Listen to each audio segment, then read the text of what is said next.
Assalamualaikum teman-teman. Ini saya tampilkan kembali teman-teman. Saya masih di sekitar seputaran Masjid Raya Baitur Rahman, Kota Banda Aceh teman-teman.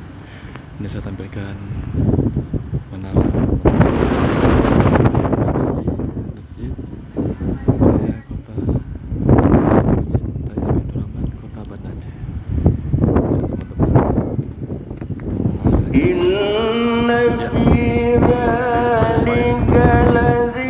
Biasa terputar luas teman-teman. Kali ini sedang direnovasi, kayu elektriknya sedang diperbaiki teman-teman.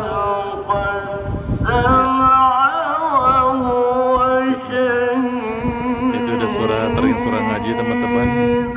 Memasuki waktu sholat asar. Demikian teman-teman yang bisa sampaikan, teman-teman yang bisa saya sampaikan. Iya teman-teman, ikuti terus perjalanan channel YouTube saya teman-teman, biar bisa melihat apa yang akan saya tampilkan di episode berikutnya. Demikian teman-teman, wassalamualaikum.